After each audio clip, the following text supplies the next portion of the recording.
What's going on, everybody? Welcome to Retro Pioneers Podcast, episode number 1, where we're going to be talking about retro games, Super Nintendo and Sega video games from the old times. And I'm here welcoming my co-guest, CosyBeluga. Introduce yourself. So today, Cosy, what we're going to be talking about, Sega Genesis first, right? So, Sega Genesis got its goods and its bad, but what games stick out with you when it came down to the Sega Genesis? The Hedgehog 2? Not one? No. 2 had that Chemical Zone, and that Chemical Zone music was like, it was every time. Okay. Chemical Zone music was just amazing. It wasn't the other one. The Sludge World had really good music. And, wait, which one had Casino Night? I think it was 3. Well, no, 2 back. Okay. Casino Night. Because Casino Night was also just amazing. I don't know. No, it was honestly, I know that there were other games we had for the Sega Genesis, but 90% of the time it'd be like us just Sonic. Okay. Sonic. Just lots and lots of Sonic. That's the only game y'all played on Genesis?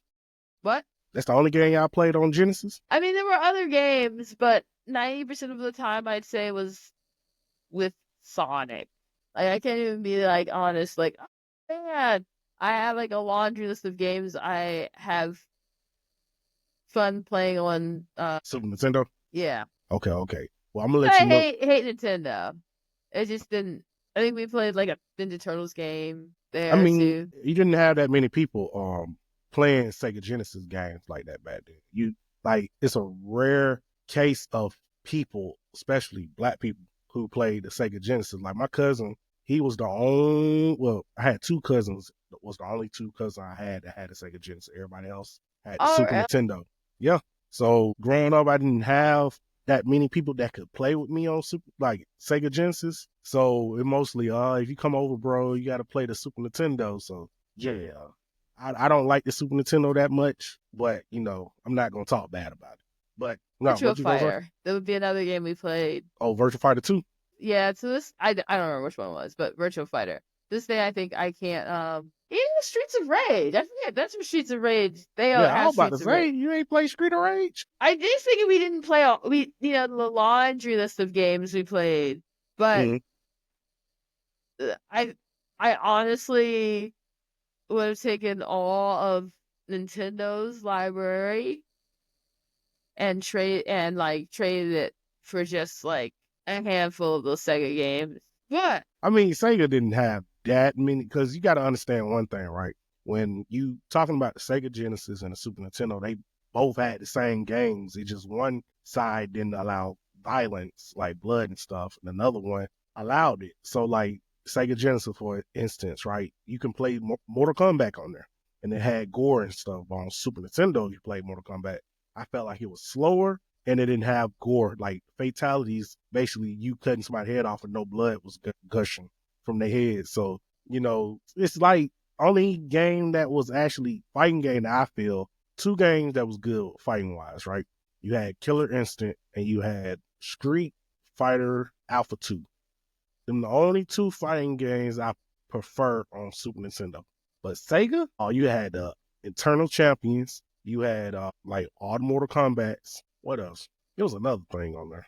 I can't remember, but you had more games going towards like, because back then Nintendo, they really kind of was like not that bad how they is now when it come down to violence, but yeah, they didn't have that much games that actually was for adults. To be honest with you, every game that was like really on the Super Nintendo was for like kids, and that's kind of like, I'm not gonna say boring, but you want some excitement. You want to see some blood sometime. But like Super Nintendo wise, Super Mario's, you had your Kirby's, Donkey Kong.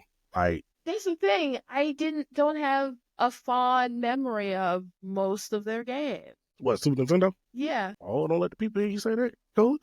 People love their Super Nintendo, but I played what? I like Yoshi's Island. You didn't play Contra? No. I like Yoshi's Island. Yoshi's Island was if you can remember, what game on either platform you remember playing co-op with someone? Like, cousins, friends. Mine, I was never a co-op kid for several reasons. I mean, I'm you were more as I selfish. got older. I don't think so. I remember I would, my brother would play on the home console, and he let me play his Game Boy. Mm, Let's say, like, when I thought about Kirby, Kirby's first entry is the um Game Boy game. yeah. And that is, and I do have a fondness for Kirby, and Kirby was my first, like, Kirby was probably my first Nintendo. Well, that and Kid Icarus. Okay, okay. The two of those were the only two games of his that I remember enjoying. So I would play both of those. I got to the point where me as a little 5-year-old could beat both of those because I really played them a lot. And Okay. my brother had the plug-in for the Game Boy, so you didn't have to be like, "Can I get more batteries?" But he would tell me, "Don't waste his batteries." So I would pull it out, and I'd be Mm, sitting on the floor by a wall, like just playing on good his old game. times, huh? Uh, so I think there for me personally, actually, the more I think about it, there were a lot of probably more games that I thought more fondly of on On the Game Boy? I only had two, so but I think because I didn't really play SNES that much, I don't have that sort of nostalgia for a lot of those games where their entries were you didn't really get to experience their entries on a home console. I also played a lot of Wario Woods though. I think that's one game that I played obsessively. Okay. Well, let me ask you some questions, all right? So Okay. the viewers can get to know you. So, growing up, what was your first console that you remember? Like First one your I remember the first one that was very all first console mine. that was yours, not your brother's, not your sister, yours. Purple Game Boy Pocket. Okay, okay. What's some memories that you can recap on? Honestly, probably I was still playing the same game. Okay. The Game Boy had a pretty long run. I was playing a lot, so I was playing a lot of the same games. But I added a few more to my arsenal. So I had maybe like 6 or 7 games at that time. So it was like a collection. So Okay. it was like that was like my first game collection, and they were really mostly my brother's games. But Okay. I would just play them and return them to him and pull them out back again. So yeah, I would just play that small collection of games. I remember when getting the Pokemon game. That was big. It Which was one? the Which one you I end up got getting? red version, Okay, okay.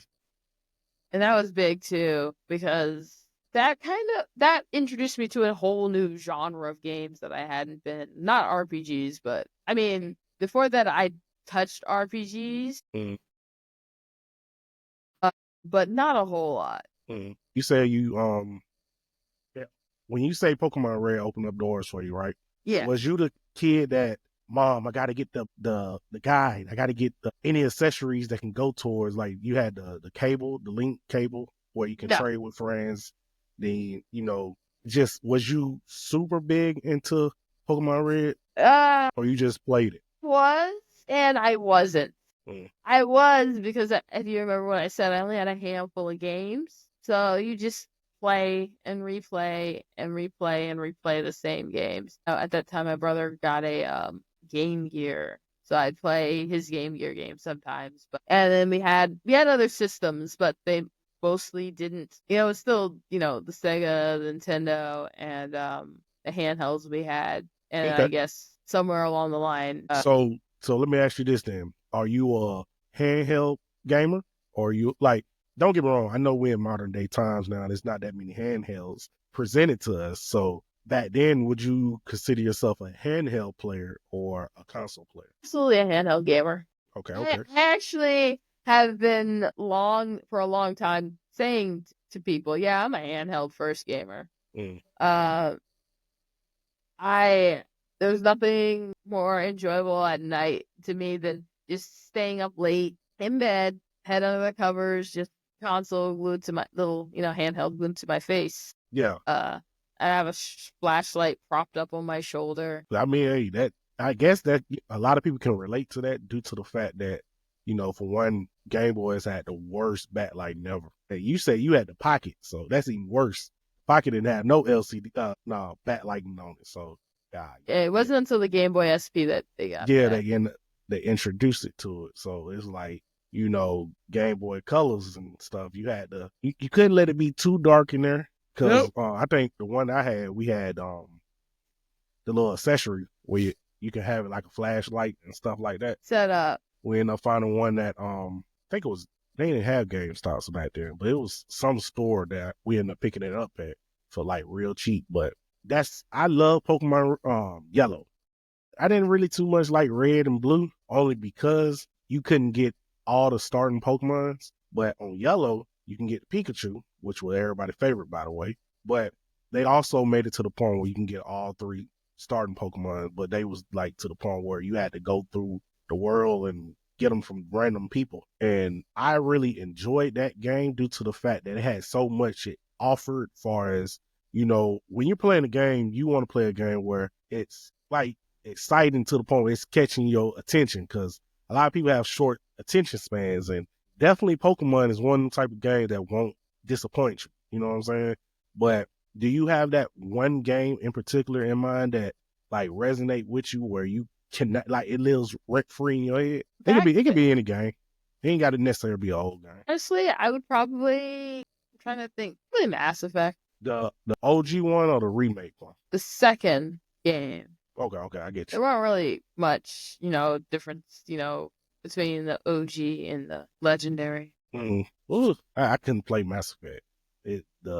What's the system they got on there where you got to select each thing to make the, I don't want to butcher it.